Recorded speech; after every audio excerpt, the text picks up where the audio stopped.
Hello friends, कैसे हो सब लोग। आई होप सब लोग अच्छे होंगे, बेहतर होंगे और स्वस्थ होंगे। स्वागत है आपका fairs club learn to lead में। Good morning to all the students. तो आज हम डिस्कस करेंगे 21 अप्रैल 2022 के बहुत इंपॉर्टेंट करंट फेयर, जिसमें से आप दो बेस्ट इमेजेस देख रहे हो, लेकिन बहुत ही इंपॉर्टेंट करंट फेयर डिस्कस करने वाले हैं, तो वीडियो को बिल्कुल लास्ट तक जो है वो जरूर देखना है। लेकिन उससे पहले आप हमारी एप्लीकेशन को डाउनलोड कर लें, करियर्स क्लाउड को। उसका लिंक डिस्क्रिप्शन बॉक्स में दिया हुआ है। लॉगिन कर ले अपनी ईमेल आईडी के थ्रू और क्रैक करंट अफेयर्स के ऊपर क्लिक करके 1 साल या फिर 2 साल की सब्सक्रिप्शन आप बाय कर सकते हैं। दोनों का ही प्राइस बहुत कम है। लेकिन इसमें हम आपको क्या प्रोवाइड करेंगे, हम आपको डेली करंट अफेयर्स प्रोवाइड करेंगे। डेली में 3 सेक्शंस होंगे, detail, question and answer format और क्विज सेक्शन। लेकिन ये तीनों चीजें जो हैं वो आप हमारी एप्लीकेशन के ऊपर ही असेस कर सकते हो, और क्विज जो है वो डेली आप हमारी एप्लीकेशन के ऊपर अटेम्प्ट कर सकते हो। वीकली सेक्शन होगा, उसमें भी 3 सेक्शंस होंगे, detail, question and answer format और क्विज वीकली बेसिस पे आप हमारी एप्लीकेशन के ऊपर अटेम्प्ट करोगे। मंथली सेक्शन जो कि बहुत इंपॉर्टेंट है, क्योंकि 4 तरह की पीडीएफ्स आपको मिल रही है। डिटेल करंट अफेयर की, क्वेश्चन एंड आंसर फॉर्मेट की, बेस्ट 100 करंट अफेयर वो भी क्वेश्चन एंड आंसर फॉर्मेट में, और चौथी पीडीएफ होगी पॉकेट पीडीएफ, जिसमें 2 लाइन में 3 लाइन में आपको करंट अफेयर मिल जाएगा, ताकि जल्दी जल्दी में आप इसको रिवाइज कर सको। लेकिन आपकी परफॉर्मेंस को और अच्छा करने के लिए हम आपको 20 अलग अलग तरह की टॉपिक वाइज पीडीएफ दे रहे हैं, ताकि एक टॉपिक 2 टॉपिक को अगर आप रिवाइज करना चाहते हैं तो आप टॉपिक वाइज पीडीएफ से कर सकते हैं। अगर आप बैंकिंग स्टूडेंट हैं तो हम आपको 3 सेक्शंस देंगे, जो कि सिर्फ बैंकिंग एंड इकोनॉमी से रिलेटेड होंगे। एक में डिटेल होगी, क्वेश्चन एंड आंसर फॉर्मेट होगा, क्विज होगा। क्विज आप हमारी एप्लीकेशन के ऊपर ही अटेम्प्ट कर सकते हो, लेकिन वो मंथली बेसिस पे अटेम्प्ट कर सकते हो। इसी तरह से आपको एक एग्जाम पीडीएफ मिलेगी, जिसमें जितना भी करंट अफेयर जा चुका है 2021 का, उसको रिवाइज करने के लिए आप इसका यूज कर सकते हो। आपको डिटेल में बजट और इकोनॉमिक सर्वे मिलेगा, और इसमें आपको एक्सपेक्टेड क्वेश्चन एंड आंसर भी बताए जाएंगे, जो बजट और इकोनॉमिक सर्वे से एग्जामिनर बना सकता है। और अगर आप किसी भी स्टेट एग्जाम की तैयारी कर रहे हैं तो हम आपको हर स्टेट का करंट अफेयर प्रोवाइड करेंगे, ताकि आपकी स्टेट परफॉर्मेंस इंप्रूव हो सके। तो इसी तरह से ये सारे करंट अफेयर आपको मिलेंगे, लेकिन इकट्ठे मिलेंगे। ये सारी चीजें आपको मिलेंगी हमारी एप्लीकेशन के ऊपर, तो डाउनलोड कर ले, लिंक डिस्क्रिप्शन बॉक्स में दिया हुआ है। लॉगिन कर ले ईमेल आईडी के थ्रू, और क्रैक करंट अफेयर्स के ऊपर क्लिक करके आप 1 साल या फिर 2 साल की सब्सक्रिप्शन बाय कर सकते हैं। दोनों का ही प्राइस बहुत कम है। लेकिन दोस्तों एक बात याद रखनी है कि अगर आप नए स्टूडेंट हैं, अपनी प्रिपरेशन को स्टार्ट करें, तो मैं आपको एडवाइस करूंगा कि आप 2 साल का बाय करें, क्योंकि 2022 का लोगे तो वो बहुत कॉस्टली होगा। अभी बाय कर लोगे तो बहुत ज्यादा फायदे में रहोगे, और इसमें आपको दोनों सब्सक्रिप्शन में 10% एक्स्ट्रा डिस्काउंट मिल रहा है, अगर आप इस कोड का यूज करेंगे ASH10 का। और इस ईमेल आईडी और इस नंबर पे हमें संपर्क कर सकते हैं, अगर आपको लगता है कि कोई भी किसी भी तरह का आपको डाउट है। तो स्टार्ट करते हैं 21 अप्रैल 2022 के करंट अफेयर। लेकिन उससे पहले जितने भी बच्चे यार वीडियो को देख रहे हैं, सबसे रिक्वेस्ट कर रहा हूं कि वीडियो को लाइक करना है, शेयर करें मैक्सिमम टू मैक्सिमम, और चैनल को अभी के अभी सब्सक्राइब कर लें, और टेलीग्राम ग्रुप को डिस्क्रिप्शन बॉक्स से ज्वाइन कर लें, ताकि हर तरह की इंपॉर्टेंट नोटिफिकेशन आप तक पहुंच सके। क्वेश्चन है, India is set to have the world highest tunnel. तो पूरे वर्ल्ड में हाईएस्ट टनल जो है वो बनाई जा रही है, वो इंडिया में बनेगी। कौन से पास के पास जो है वो उसको बनाया जाएगा, और ये बनाया जाएगा शिंकुला पास के पास। तो आंसर क्या होगा इसका, डी होगा। तो इंडिया को वर्ल्ड की हाईएस्ट टनल जो है वो मिलने जा रही है, शिंकुला पास के पास इसको बनाया जाएगा, और ये 2 एरियाज को कनेक्ट करेगा। एक तो जांस्कर वैली जो कि लद्दाख में स्थित है, और एक लाहौल स्पीति को आपस में कनेक्ट करेगा, जो कि कहाँ पे स्थित है, हिमाचल प्रदेश में। तो हम सिंपल वर्ड्स में कह सकते हैं कि लद्दाख और हिमाचल प्रदेश को आपस में क्या करेगा, कनेक्ट करेगा। तो आप यहाँ पे देख सकते हैं, India to get world highest tunnel Shinkula pass, जो कि जांस्कर वैली एरिया को लाहौल स्पीति के साथ जो है वो कनेक्ट करेगा। तो इसको बनाने वाला जो ऑर्गेनाइजेशन है वो है बॉर्डर रोड ऑर्गेनाइजेशन। याद रखना है, BRO इसको बनाएगा, और कितने एल्टीट्यूड पे बनाएगा, 16,580 फीट पे इसको बनाया जाएगा। लेकिन अभी तक की जो हाईएस्ट टनल्स हैं पूरे वर्ल्ड में, या तो चाइना में स्थित हैं या फिर वो पेरू में स्थित हैं, जिसकी जो हाइट है, या आप कह सकते हो जो सी लेवल से उसकी ऊंचाई है, समुद्र तल से ऊंचाई है, वो 16,000 फीट से ऊपर नहीं है। लेकिन इसकी जो हाइट है, जो एल्टीट्यूड है, वो 16,580 है। मतलब ये पूरी दुनिया की सबसे ऊंची जो है वो आप कह सकते हो टनल होने वाली है। तो सेंट्रल गवर्नमेंट ने बॉर्डर रोड ऑर्गेनाइजेशन की एक टीम गठित कर दी है, जिस प्रोजेक्ट को नाम दिया गया प्रोजेक्ट योजक। ये इंपॉर्टेंट है, ये आपको पूछा जा सकता है, ताकि इस प्रोजेक्ट को पूरी तरह से अच्छे से निर्माण किया जा सके। लेकिन याद रखना है, ये जांस्कर वैली और लाहौल स्पीति को आपस में जोड़ता है। और शिंकुला पास के 2 पोर्टल होंगे, एक तो दोस्तों साउथ पोर्टल होगा, एक जो है वो नॉर्थ पोर्टल होगा। जो साउथ पोर्टल होगा वो शिंकुला पास ही होगा, मतलब वहां पे इसको बनाया जाएगा। और जो नॉर्थ पोर्टल होगा दोस्तों, वो क्या होगा, जांस्कर वैली वाला होगा, मतलब लद्दाख एरिया वाला होगा। तो इसको आपस में क्या किया जाएगा, कनेक्ट किया जाएगा। इससे हिमाचल प्रदेश और लद्दाख के बीच में जो दूरी है वो, और उसको बहुत ही तेजी से जो है वो तय किया जा सकता है, उसमें ट्रेवल टाइम जो है वो बहुत ही कम हो जाएगा। और ये माना जा रहा है कि इसको 2022 के जुलाई महीने से स्टार्ट कर दिया जाएगा और 2025 तक ये व्हीकल्स के लिए ओपन कर दी जाएगी। लेकिन इसमें सबसे इंपॉर्टेंट ऑर्गेनाइजेशन भी है, बॉर्डर रोड ऑर्गेनाइजेशन, जिसका मेन काम जो है वो मिनिस्ट्री ऑफ डिफेंस के अंतर्गत रहकर उन्होंने जितनी भी बॉर्डर एरियाज है उनकी रोड्स को मेंटेन करना है, उसको बनाना है। और इसके डायरेक्टर जनरल कौन है? डायरेक्टर जनरल है लेफ्टिनेंट जनरल राजीव चौधरी जी, याद रखेंगे राजीव चौधरी जी। और इसका हेडक्वार्टर कहाँ पे है? न्यू दिल्ली। इसी के साथ आते हैं अगले क्वेश्चन के ऊपर। अगला क्वेश्चन है वेरी इंपॉर्टेंट क्वेश्चन सेक्शन में, लेकिन वीडियो को लाइक करेंगे, शेयर करेंगे मैक्सिमम टू मैक्सिमम, चैनल को अभी के अभी सब्सक्राइब कर लो और टेलीग्राम ग्रुप को अपने डिस्क्रिप्शन बॉक्स से ज्वाइन करना है ताकि हर तरह की इंपॉर्टेंट नोटिफिकेशन आपको मिल सके। क्वेश्चन है इंडिया का पहला पोर्टेबल सोलर रूफटॉप सिस्टम जो है वो कहाँ पे जो है वो उसका उद्घाटन किया गया? तो इसमें सबसे इंपॉर्टेंट है कि ये first portable solar rooftop system है, मतलब आप इसको इधर उधर लेके जा सकते हो, पोर्टेबल है, इसको आप कहीं भी इधर उधर लेके जा सकते हो। और ये उद्घाटन किया गया है स्वामी नारायण अक्षरधाम टेम्पल में। लेकिन दोस्तों कंफ्यूज नहीं होना, ये स्वामी नारायण अक्षरधाम टेम्पल जो स्थित है ये गांधीनगर के अंदर स्थित है, मतलब मैं बात कर रहा हूँ गुजरात की। तो यहाँ पे याद रखना आपने, इंडिया का पहला पोर्टेबल सोलर रूफटॉप सिस्टम जो है वो गांधीनगर में इसका उद्घाटन किया गया है। उस जगह का नाम क्या है? स्वामी नारायण अक्षरधाम टेम्पल। और ये ministry of new and renewable energy का एक इनिशिएटिव है ताकि रिन्यूएबल एनर्जी शहर जो है वो बनाए जा सके पूरे इंडिया के अंदर। तो पोर्टेबल सोलर रूफटॉप सिस्टम जो होगा ये प्लग एंड प्ले होगा, मतलब आप कहीं पे भी इसको इंस्टॉल कर सकते हो, लाइक फोटोवोल्टिक सिस्टम है ये। इसमें मिनिमम जो है वो 2 किलोवाट जो है वो पीक कैपेसिटी से जो है वो आप क्या कर सकते हो, इलेक्ट्रिसिटी प्रोवाइड कर सकते हो। और इसमें विद और विदाउट बैटरी स्टोरेज की फैसिलिटी जो है वो दी गई है। लेकिन ये 100% जो है वो सेल्फ कंजम्पशन के लिए यूज़ किया जाएगा, मतलब इसको आप जो है वो ट्रांसफ़र नहीं कर सकते एक जगह से दूसरी जगह, क्योंकि इसमें ऑन ग्रिड इंस्टॉलेशन नहीं है, ये सिर्फ एट ए टाइम यूज़ करने के लिए इसको बनाया गया है। और ये फोटोवोल्टिक जो पोर्ट्स बनाए गए हैं, ये एक न्यू दिल्ली बेस्ड कंपनी है जिसका नाम है सर्वोटेक कंपनी, या पूरा नाम है सर्वोटेक पावर सिस्टम लिमिटेड। एक आप कह सकते हो high and solar product manufacturer company है। तो मेक इन इंडिया इनिशिएटिव के थ्रू इस पोर्टेबल सोलर रूफटॉप सिस्टम का निर्माण किया गया है। और इस पोर्टेबल फोटोवोल्टिक सोलर सिस्टम की बहुत सी एडवांटेजेस हैं। अगर आप वैसे दूसरे रूफटॉप सोलर फोटोवोल्टिक सिस्टम देखते हो, एक तो इसकी मेंटेनेंस बहुत ही कम है, कॉस्ट भी बहुत कम है, बहुत ज़्यादा कॉस्ट इफेक्टिव है। अगर आप इलेक्ट्रिसिटी बिल को देखोगे, इससे 24,000 रुपये का फ़ायदा जो है वो आपको हो सकता है पूरे साल के अंदर। किसी एक बंदे के द्वारा इसको इंस्टॉल किया जा सकता है, ज़्यादा बंदों की ज़रूरत नहीं है। और इंडियन क्लाइमेट को देखते हुए बहुत ही ज़्यादा अच्छा है, क्योंकि किसी टाइम पीरियड पे लाइक आपको किसी और जगह पे लेके जाना पड़ सकता है इसको, तो आप इसको आराम से कैरी जो है वो कर सकते हो। तो सिंपल तरीके से याद रखना है, इंडिया का first portable solar rooftop system जो है वो कहाँ पे उद्घाटन किया गया? स्वामी नारायण अक्षरधाम टेम्पल के अंदर, जो कि गांधीनगर गुजरात के अंदर स्थित है। इसी के साथ आते हैं अगले क्वेश्चन के ऊपर। कौन सी कंट्री के सेंट्रल बैंक ने एक नया पेमेंट सिस्टम जो है वो लॉन्च किया है जिसका नाम है हेलो, या हेलो पे भी आप कह सकते हैं। ये एक तरह से गूगल पे की तरह काम करता है, जो काम गूगल पे करता है वही कौन करेगा? हेलो पे करेगा उस कंट्री के अंदर। और ये है रशिया का सेंट्रल बैंक, जिसको आप बैंक ऑफ रशिया भी कह सकते हैं। उन्होंने अपना नया पेमेंट सिस्टम जो है रजिस्टर करवाया है नेशनल रजिस्टर और क्रेडिट इंस्टीट्यूशंस के अंदर, और इस सिस्टम का नाम है हेलो पे। तो आप यहाँ पे देख सकते हैं, ये रशियन लैंग्वेज में लिखा हुआ है, लेकिन यहाँ पे आप देख सकते हैं ये हेलो पे नाम से इसको स्टार्ट किया गया। और ये हर तरह की पेमेंट सर्विसेज प्रोवाइड करेगा, लाइक आप पैसे को ट्रांसफर कर सकते हो, ट्रांजेक्शन जो है वो कर सकते हो। तो वहाँ पे एक बैंक है जैसे ट्रांस कैपिटल बैंक, जैसे हमारे यहाँ पे है national payment corporation of India, वो पूरा का पूरा ध्यान रखती है इस पूरे पेमेंट इंफ्रास्ट्रक्चर का। वैसे ही ट्रांस कैपिटल बैंक है जो रशिया का कमर्शियल बैंक है, वो इस पूरे पेमेंट सिस्टम इंफ्रास्ट्रक्चर के ऊपर जो है वो ध्यान रखेगा। तो मेन गोल यही है कि जल्दी से जल्दी जो है वो पैसे को ट्रांसफ़र किया जा सके, बहुत ही कम कॉस्ट पे ट्रांसफ़र किया जा सके। और पैसे को ट्रांसफ़र करने के लिए रशिया जो है वो अपना एक नया सिस्टम हेलो पे के थ्रू, ताकि कोई भी इसमें आप कह सकते हो कि डिफ़ॉल्ट या कोई भी साइबर अटैक जो है वो पॉसिबल ना हो सके। और इस पेमेंट सिस्टम को एक हेलो नाम की कंपनी है उसने रजिस्टर किया है और उसको द्वारा ही ऑपरेट किया जाएगा, और ये 15 अप्रैल 2022 को रजिस्टर किया गया। तो आपने सिंपल क्वेश्चन को चाहे स्लाइड से याद रख लें कि एक सेंट्रल बैंक रशिया का जिसने हेलो पे नाम से एक नया पेमेंट सिस्टम जो है वो स्टार्ट किया है। इसी के साथ आते हैं अगले क्वेश्चन के ऊपर।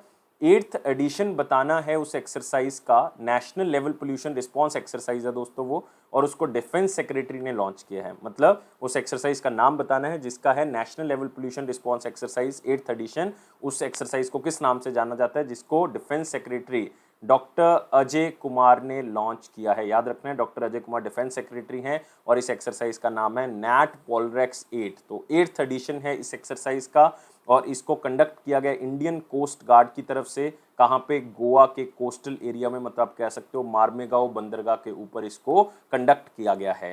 तो सबसे पहले यही याद रखना है कि इंडियन कोस्ट गार्ड की तरफ से कंडक्ट किया गया है, मार्मेगांव बंदरगाह के ऊपर इसको कंडक्ट किया गया है। तो इसका मेन मकसद यही है कि जितने भी इसके अंदर पार्टिसिपेंट्स हैं उनकी कैपेबिलिटी को टेस्ट किया जा सके, एक कोऑर्डिनेशन बनाया जा सके, ताकि जो पोल्यूशन है, जो आप कह सकते हो वाटर पोल्यूशन है, उसको हम इन तरह के एरिया में कम कर सकें। खास करके क्योंकि ये अरेबियन सी वाले एरिया में हुई है, तो अरेबियन सी में हम पोल्यूशन को क्या कर सकें, कम कर सकें, या आप कह सकते हो इंडियन ओशन वाले एरिया में हम पोल्यूशन को कम कर सकें। जो वहाँ पे बहुत ज़्यादा ऑयल स्पिल्स हो जाती है, मतलब ऑयल जो है वो बह जाता है पानी के अंदर, उसको हम किसी तरह से रोक सकें।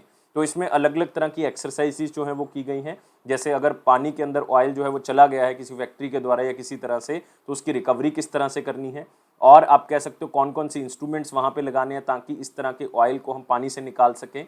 साथ ही साथ हम फायर फाइटिंग ड्रिल्स भी की हैं, रेस्क्यू ऑपरेशंस किए हैं कि किसी की जान बचानी है, कोई फंस गया है उसको किस तरह से निकालना है। तो मेन मकसद इसका यही था कि बहुत ज़्यादा हैजार्डियस, जो खतरनाक और ऐसे नॉक्शियस सब्सटेंसेस हैं जो जान का खतरा पैदा कर सकते हैं, उनको पानी में मिक्स होने से किस तरह से बचाना है ताकि हम पानी को साफ रख सकें। क्योंकि रिसेंटली कुछ स्टडीज़ की गई हैं वाटर बॉडीज़ के ऊपर, जिसमें इंडियन ओशन का नाम जो है वो उन वाटर बॉडीज़ के अंदर है जो कि मोस्ट पोल्यूटेड एरिया के अंदर आती हैं। तो ये बहुत बड़ी बात है।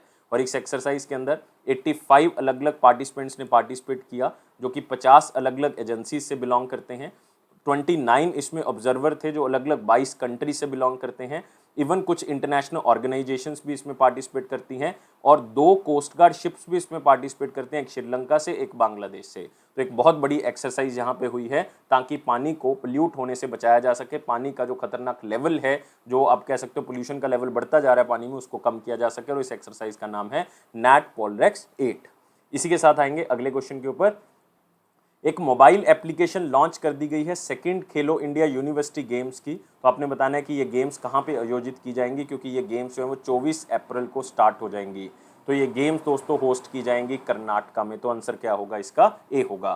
तो आपने याद रखना है ये पहला इनिशिएटिव लिया गया है कि खेलो इंडिया यूनिवर्सिटी गेम्स 2021 की, जो कि कोविड के कारण पोस्टपोन कर दी गई थी, अब 2022 में हो रही हैं। इसको होस्ट किया जाएगा कर्नाटका के द्वारा, और इसमें एक यूनिवर्सिटी जो है वो खास तौर से पार्टिसिपेट कर रही है, जैन यूनिवर्सिटी, या आप कह सकते हो जैन डीम्ड यूनिवर्सिटी, बेंगलुरु कर्नाटका में स्थित है। वो इसको जो है वो पूरी तरह से ऑर्गेनाइज कर रही है, और साथ में department of youth empowerment and sports तो है ही।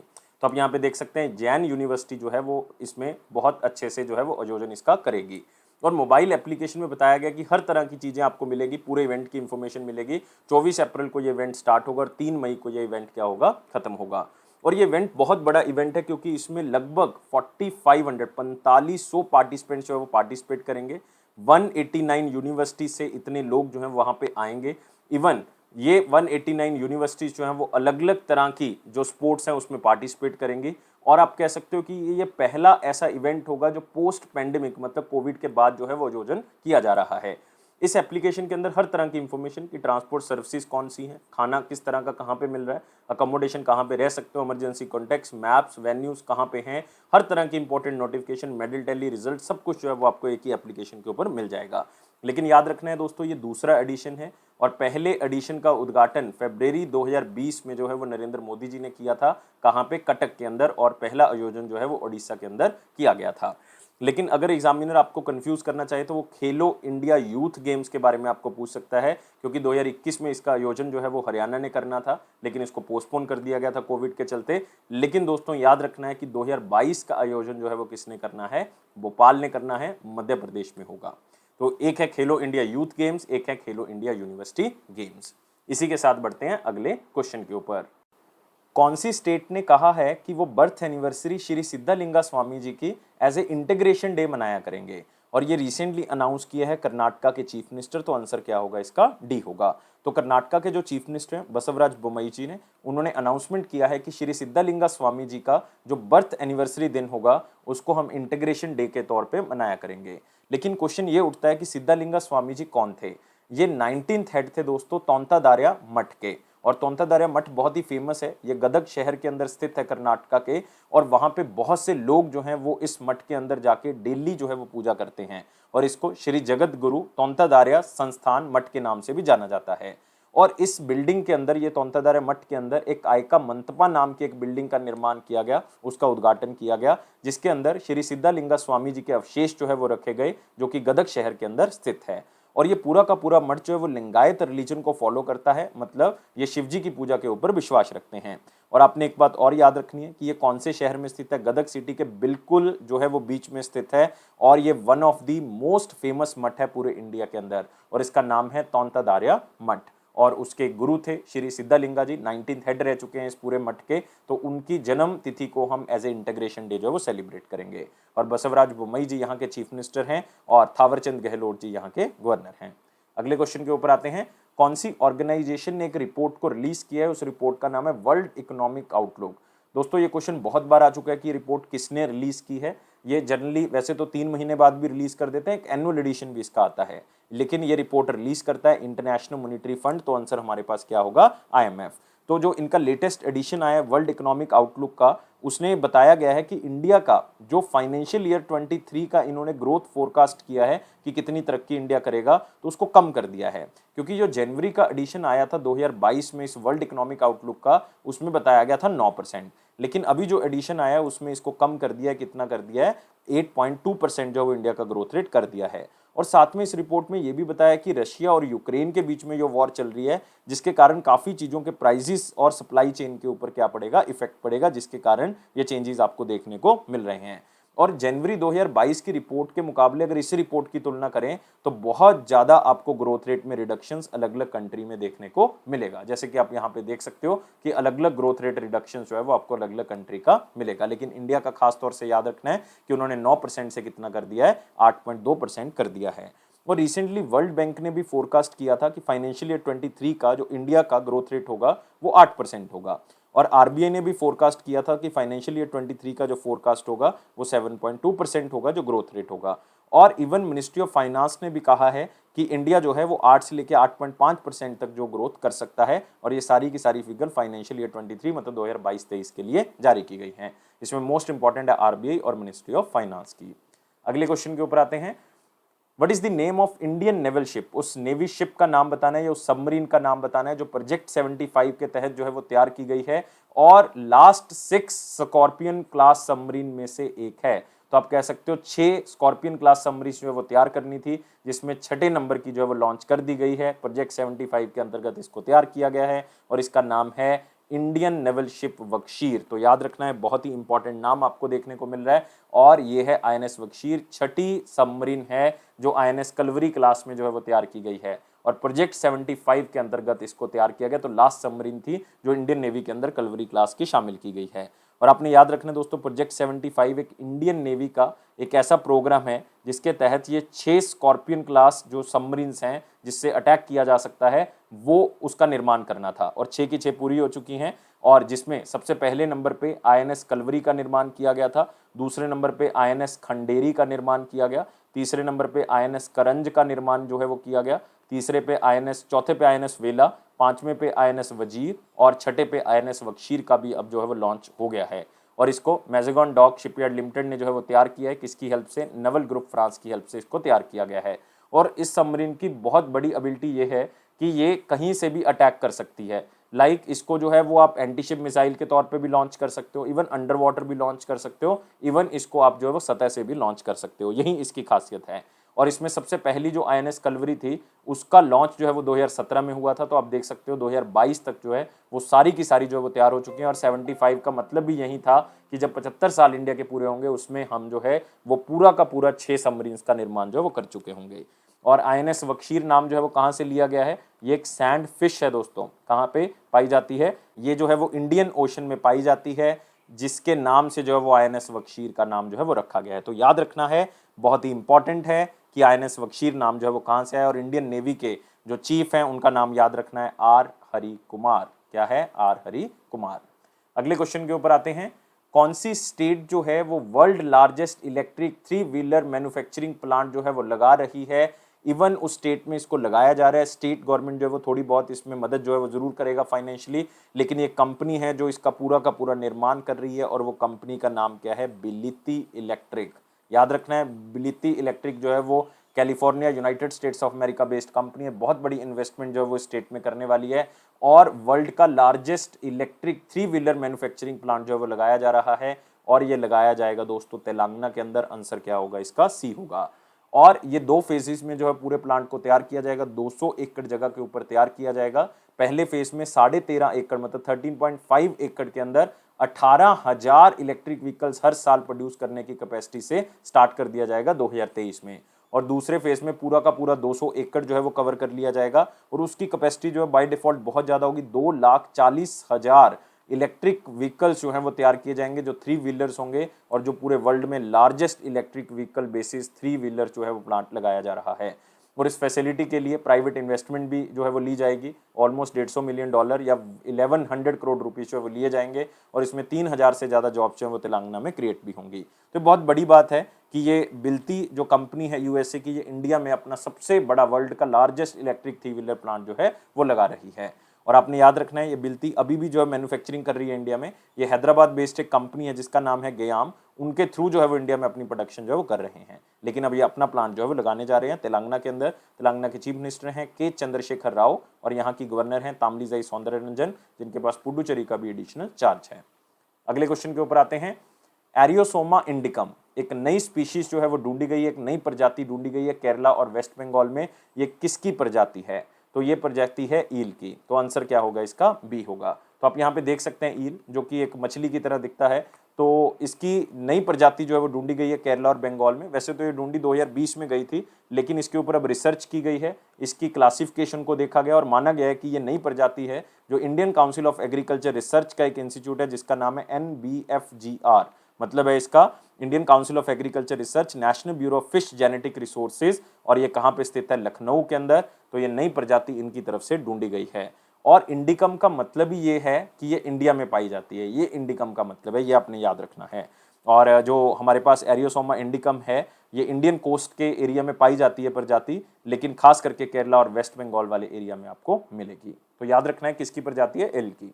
अगले क्वेश्चन के ऊपर आते हैं। अगला क्वेश्चन है पिक्चर से। सेंट्रल गवर्नमेंट ने निधि रूल्स को अमेंड कर दिया 2014 के, ताकि लोगों के इंटरेस्ट को जो है वो बचाया जा सके। बहुत ही सिंपल सा क्वेश्चन है, याद रखना है, लेकिन इसमें सबसे इंपॉर्टेंट है कि निधि कंपनी बेसिकली क्या होती है। लेकिन आपने याद रखना है कि ये पहले 2013 के कंपनीज एक्ट के अंदर आती थी और 2013 के कंपनी एक्ट के अकॉर्डिंग जो है वो कोई भी कंपनी जो निधि कंपनी की तरह ऑपरेट करना चाहती है उनके लिए ऑप्शनल था कि वो सेंट्रल गवर्नमेंट से अगर डिक्लेरेशन लेना चाहते हैं, सर्टिफिकेट लेना चाहते हैं, ले भी सकते थे, अदरवाइज वो ऐसे भी काम कर सकते थे। लेकिन अब मैंडेटरी हो गया कि सेंट्रल गवर्नमेंट से आपको परमिशन या सर्टिफिकेट लेना ही पड़ेगा। तो जितनी भी पब्लिक कंपनीज हैं अगर वो एज ए निधि काम करना चाहती हैं तो उनको अप्रूवल जो है वो सेंट्रल गवर्नमेंट से लेना पड़ेगा, फिर ही जो है वो डिपॉजिट्स या और जो कई शर्तें हैं उसको पूरा कर सकती हैं। लेकिन सबसे इंपॉर्टेंट है निधि कंपनी होती क्या है। निधि कंपनी दोस्तों एक ऐसी कंपनी है जो नॉन बैंकिंग फाइनेंशियल कंपनी या फाइनेंशियल सेक्टर के तौर पे काम करती है और इसको सेक्शन 406 के तहत जो है वो लिया जाता है कंपनीज एक्ट 2013 के अंदर। और इसका मेन काम क्या होता है कि पैसे को बोरो करना या लेंड करना, आप कह सकते हो पैसे को देना या पैसे को लेना। और इसके कई मेंबर्स होते हैं, कितने भी मेंबर जो है वो इसमें हो सकते हैं। और इसको परमानेंट फंड भी कहा जाता है, इसको बेनिफिट फंड भी कहा जाता है, म्यूचुअल बेनिफिट फंड भी कहा जाता है और म्यूचुअल बेनिफिट कंपनी के नाम से भी जाना जाता है। लेकिन एक कोई भी पब्लिक कंपनी अगर निधि के अंदर आती है तो उसकी शेयर कैपिटल कम से कम 10 लाख रुपए होनी चाहिए और उसको सेंट्रल गवर्नमेंट के अंदर एक पिटीशन डालनी पड़ेगी कि वो एज ए निधि कंपनी काम करना चाहती हैं। और लेकिन मिनिमम मेंबरशिप जो है वो 200 होनी चाहिए, तभी जो है वो एज ए निधि कंपनी इसको गिना जाएगा। और नेट ओन्ड फंड जो है वो 20 लाख रुपए होने चाहिए। और जैसे ही वो काम स्टार्ट करेंगे उसके 120 दिन के अंदर अंदर जो है वो उनको ये पिटीशन जो है वो डालनी पड़ेगी। तो ये निधि कंपनी की शर्तें हैं। तो आप कह सकते हो सिंपल लैंग्वेज में कि हम 200 या 200 से ज़्यादा बंदे मिलकर कुछ पैसे जो है वो डाल रहे हैं, उसको हम एक कंपनी बनाएंगे और वो पैसा जो है वो आगे क्या करेंगे? लेंड करेंगे। तो उसको हम क्या कह सकते हैं? निधि कंपनी। अगले क्वेश्चन के ऊपर आते हैं। अगला क्वेश्चन है इंपॉर्टेंट क्वेश्चन सेक्शन में, लेकिन वीडियो लाइक करना है, शेयर करना है मैक्सिमम टू मैक्सिमम और चैनल को सब्सक्राइब कर लें और टेलीग्राम ग्रुप को ज्वाइन कर लें ताकि हर तरह की इंपॉर्टेंट नोटिफिकेशन आपको मिलती रहे। क्वेश्चन है प्रधानमंत्री गरीब कल्याण पैकेज जो है वो कितने टाइम पीरियड के लिए एक्सटेंड कर दिया है? तो ये दोस्तों 180 दिन के लिए एक्सटेंड कर दिया है, मतलब आप कह सकते हो इसको 6 महीने के लिए और एक्सटेंड कर दिया है। 19 अप्रैल से लेके अब ये 180 दिन मतलब 6 महीने जो है वो और चलेगा। इसका मेन फोकस यही है कि सेफ्टी जो है वो प्रोवाइड की जा सके ताकि जो हेल्थ वर्कर के डिपेंडेंट्स हैं, अगर हेल्थ वर्कर की डेथ हो जाती है तो उनके डिपेंडेंट्स को फाइनेंशियल सिक्योरिटी प्रोवाइड की जा सके। तो इसका मतलब आपको पता होना चाहिए कि प्रधानमंत्री गरीब कल्याण पैकेज जो है वो बेसिकली क्या है। ये दोस्तों मार्च 2020 में लॉन्च किया था, जब पेंडेमिक आया था उसके बाद इसको लॉन्च किया गया कि जो पर्सनल एक्सीडेंट कवर है वो 50 लाख रुपए का दिया जाएगा हेल्थ केयर प्रोवाइडर्स को, और इसमें 22 लाख हेल्थ केयर प्रोवाइडर्स जो हैं वो शामिल किए गए, जिसमें कम्युनिटी हेल्थ वर्कर्स भी हैं, जिसमें प्राइवेट हेल्थ वर्कर्स भी हैं, जो कि कोविड 19 के डायरेक्ट पेशेंट्स के साथ जो हैं वो लिंक रखते हैं। लाइक आप कह सकते हो कि उनकी देखभाल करते हैं, उनको संभालते हैं, तो उनका 50 लाख रुपए का बीमा जो है वो सरकार की तरफ से किया गया था प्रधानमंत्री गरीब कल्याण पैकेज के थ्रू। अब 180 दिन और बढ़ा दिया है, और अभी तक 1905 लोग 1905 लोग जिनकी डेथ हो गई है ड्यूरिंग अपनी, आप कह सकते हो कि कोविड 19 पेशेंट्स की देखरेख करते हुए, उनको ये 50-50 लाख रुपए जो है वो दे दिए गए हैं। तो इतनी अच्छी स्कीम जो है वो सरकार की तरफ से 2020 में स्टार्ट की गई थी, ताकि हेल्थ केयर वर्कर्स के जो डिपेंडेंट लोग हैं उनको फाइनेंशियल सिक्योरिटी जो है वो प्रोवाइड की जा सके। इसी के साथ आते हैं अगले क्वेश्चन के ऊपर। Who is again elected as the president of Cote d'Ivoire. Cote d'Ivoire को दोस्तों आइवरी कोस्ट भी कहा जाता है। ये south western coast of Africa में एक कंट्री पाया जाएगा, आपको मिल जाएगा अगर आप मैप में देखोगे। तो इसके नए प्रेसिडेंट या दोबारा से इलेक्ट हुए प्रेसिडेंट का नाम है पैट्रिक एची। तो आपने याद रखना है कि आइवोरियन प्रेसिडेंट जो हैं एलिसन ओएत्रा, उन्होंने रीपॉइंट कर दिया है पैट्रिक एची को as a prime minister of Cote d'Ivoire, या फिर आप कह सकते हो आइवरी कोस्ट। तो पैट्रिक एची कई की पोस्ट पे रह चुके हैं, कई अलग अलग पोर्टफोलियोज इन्होंने संभाले हैं, लेकिन 26 मार्च 2021 को इनको देश का प्राइम मिनिस्टर जो है वो बना दिया गया था, क्योंकि उनके जो पुराने प्रेसिडेंट थे हामिद बकायको, उनका देहांत हो गया था, जिसके कारण जो है इनको प्रेसिडेंट बनाया गया। लेकिन अभी रिसेंटली 13 अप्रैल 2022 को जो है वो पैट्रिक एची ने अपना रेजिग्नेशन दे दिया था, क्योंकि जो प्रेसिडेंट थे एलिसन ओएत्रा, उन्होंने अपनी गवर्नमेंट को दोबारा से रीऑर्गेनाइज करना था। तो रीऑर्गेनाइज करने के बाद अब दोबारा से पैट्रिक एची को ही क्या बना दिया गया है, दोबारा से प्राइम मिनिस्टर बना दिया गया है। और याद रखना है प्रेसिडेंट का नाम क्या है, एलिसन ओएत्रा। इसी के साथ आते हैं अगले question. Who will be the head of SEBI's advisory committee for leveraging regulatory and technology solution, जिसको अलर्ट्स भी कहा जाता है। इंपॉर्टेंट है, याद रखना है, securities and exchange board of India की एडवाइजरी कमेटी के जो हेड होंगे वो होंगे सुनील बाजपेयी जी। कौन है ये सुनील बाजपेयी जी? सुनील बाजपेयी जी जो है फॉर्मर प्रिंसिपल एडवाइजर रह चुके हैं telecom regulatory authority of India, या आप कह सकते हो ट्राई के। और ये 7 मेंबर दोस्तों कमेटी है। इनका मेन जो काम है वो यही है कि जो भी टेक्नोलॉजी प्रोजेक्ट सेबी के चल रहे हैं उसके बारे में रिकमेंडेशंस देना कि किस तरह से उनको इम्प्रूव कर सकते हैं, और कौन से रोड मैप के ऊपर वो चलेंगे, किस दिशा में उसको आगे लेके जाया गया है, और जो नए प्रोजेक्ट्स हैं सेबी के उसको किस तरह से डिज़ाइन किया जाए, उनकी रिक्वायरमेंट्स क्या होनी चाहिए, ये सारी की सारी जो है ये कमेटी बताएगी, जो अलर्ट्स कमेटी के तौर पर जानी जाएगी। तो सेबी ने इस कमेटी का निर्माण जो है वो किया है, 7 मेंबर की कमेटी है, और हेड कौन होगा? सुनील बाजपेयी जी। अगले क्वेश्चन के ऊपर आते हैं वन लाइनर इंपॉर्टेंट पॉइंट में, जिसमें पहला है इंडियन एयरफोर्स ने ब्राह्मोस सुपरसोनिक क्रूज मिसाइल का टेस्ट किया है सुखोई 30 फाइटर जेट से। तो इसका जो टेस्ट किया गया है ये ईस्टर्न सी बोर्ड से किया गया, जो कि आप कह सकते हो कि देखा जाता है कि हम प्रिपेयर भी हैं या नहीं कल को किसी वॉर के अंदर, तो इसलिए इस मिसाइल का टेस्ट जो है वो किया गया है। तो एक इंडियन नेवी का डीकमीशन शिप खड़ा हुआ था, उसके ऊपर स्ट्राइक करके ये देखा गया कि ये सही तरह से काम कर रहा है या नहीं कर रहा। तो इतना इंपॉर्टेंट नहीं है, सिर्फ इस लाइन को पढ़ लें। नरेश कुमार को चीफ सेक्रेटरी बनाया गया दिल्ली का, ये बहुत इंपॉर्टेंट है। इससे पहले ये पोजीशन जो है वो विजय कुमार देव जी के पास थी। किसके पास थी? विजय कुमार देव, जो कि अपनी मर्जी से जो है वो इस पोजीशन को छोड़ गए, लेकिन सरकार ने इनको स्टेट इलेक्शन कमिश्नर बना दिया दिल्ली का। अब इनको तो स्टेट इलेक्शन कमिश्नर बना दिया, लेकिन नई पोजीशन जो है वो यहाँ पे खाली हो गई, तो इसका मतलब नरेश कुमार को अपॉइंट कर दिया चीफ सेक्रेटरी दिल्ली का, जो कि अरुणाचल प्रदेश के चीफ सेक्रेटरी थे, लेकिन अब किसके बन गए हैं? दिल्ली के बन गए हैं। नेक्स्ट, एचडीएफसी लिमिटेड ने जो है वो 10% हिस्सा जो है वो सेल कर दिया है, किसके अंदर? एचडीएफसी कैपिटल के अंदर, जो कि एक अबू धाबी इन्वेस्टमेंट अथॉरिटी की एक आप कह सकते हो फुली ओन्ड सब्सिडरी है। और ये पूरा पैक्ट जो है वो 184 करोड़ रुपीस में साइन हुआ है। सिर्फ इस लाइन को पढ़ लें। तेलंगाना को world largest electric 3 wheeler making plant मिलेगा, ये हम ऑलरेडी कर चुके हैं। कर्नाटका जो है बर्थ एनिवर्सरी श्री सिद्धालिंगा स्वामी जी की इंटीग्रेशन डे के तौर पे मनाएगी, हम ऑलरेडी कर चुके हैं। यूनाइटेड नेशन ने चाइनीज लैंग्वेज डे मनाया 20 अप्रैल को। तो आपने याद रखना है कि 20 अप्रैल को हर साल जो है वो चाइनीज लैंग्वेज डे मनाया जाता है, ताकि चाइनीज लैंग्वेज को प्रमोट किया जा सके, जो कि 6 लैंग्वेज में से यूनाइटेड नेशन की जो ऑफिशियल लैंग्वेज है उसमें से एक है। और इसमें साथ ही लोगों को अवेयर किया जाता है कि किस तरह से चाइनीज लैंग्वेज जो है वो स्टार्ट हुई है, किस तरह से वो आगे बढ़ी, और किस तरह से जो है वो इतने ज़्यादा लोग जो हैं वो चाइनीज लैंग्वेज को बोलते हैं। लेकिन ऑफिशियल लैंग्वेज इसको बनाया गया था जब यूनाइटेड नेशन का निर्माण किया गया था 1945 में। लेकिन एक खास बात है इस लैंग्वेज में कि जितनी भी 6 लैंग्वेजेस यूनाइटेड नेशन की ऑफिशियल लैंग्वेज है, उसमें सिर्फ चाइनीज लैंग्वेज ही एक ऐसी है जो सिर्फ एक ही कंट्री में बोली जाती है, वो है चाइना। तो ये आपने याद रखना है। और ऑफिशियल लैंग्वेज कौन कौन सी है? एक तो हमारे पास फ्रेंच है, इंग्लिश है, हमारे पास स्पेनिश है, रशियन है और अरेबिक है। और इन सबके दिन मनाए जाते हैं। जैसे फ्रेंच डे जो है वो 20 मार्च को मनाया गया था, हमने इसको कवर भी किया था। इंग्लिश डे जो है वो अभी 23 अप्रैल को मनाया जाएगा, मतलब एक दिन छोड़ के अभी मनाया जाएगा। स्पेनिश डे भी जो है वो 23 अप्रैल को मनाया जाएगा। इसके बाद जो है वो रशियन लैंग्वेज डे मनाया जाएगा, ये 3 जून को मनाया जाता है, 6 जून को, सॉरी 6 जून को मनाया जाता है। और अरेबिक या अरेबिक लैंग्वेज डे जो है वो 18 दिसंबर को मनाया जाता है। तो ये सारे के सारे दिन जो है वो आपने एक बार पढ़ लेने हैं। इसी के साथ आते हैं क्वेश्चन ऑफ द डे। 20 अप्रैल 2022 का क्वेश्चन क्या था कि किसको चेयरमैन बनाया गया securities and exchange board of India का। तो ये करंट से क्वेश्चन हम कवर कर रहे हैं। Securities and exchange board of India, जिसकी शुरुआत जो है 1988 में की गई थी, लेकिन दोस्तों ये एक स्टैट्यूटरी बॉडी नहीं थी, मतलब इसका एक्ट पास करके इस बॉडी को नहीं बनाया गया था। तो 1992 में इसका एक्ट पास किया गया और जनवरी 1992 में इसने अपना काम करना स्टार्ट कर दिया, मतलब ये एक स्टैट्यूटरी बॉडी बन चुकी है। तो इसका जो हेडक्वार्टर है बेसिकली वो आपको कहाँ पे मिलेगा, मुंबई के अंदर। और इस बार हुआ है कि किसी महिला को इसका चेयरपर्सन लगाया गया और वो है मदाबी पुरी जी। तो याद रखना है, फर्स्ट वुमेन चेयरपर्सन जो सेबी की लगाई गई हैं वो मदाबी पुरी जी हैं।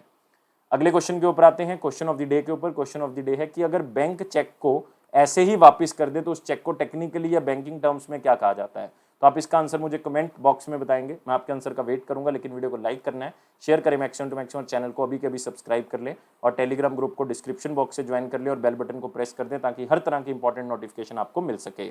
इसी के साथ आपने अफेयर्स क्लाउड के प्रॉमिस को आगे लेके चलना है, जो कि प्रॉमिस करता है कि आपका कॉन्फिडेंस जरूर बूस्ट करेंगे और आपने 1 महीना फॉलो करके देखना है कि आपके करंट अफेयर जो है वो आगे बढ़ते भी हैं या नहीं बढ़ते। और ये अफेयर्स क्लाउड का प्रॉमिस के साथ साथ हम ये भी कहना चाहते हैं कि आपने लाइफ को बहुत ज़्यादा सीरियस नहीं लेना, हमेशा खुश रहना है इस स्माइली की तरह। Thank you guys, take care, bye bye.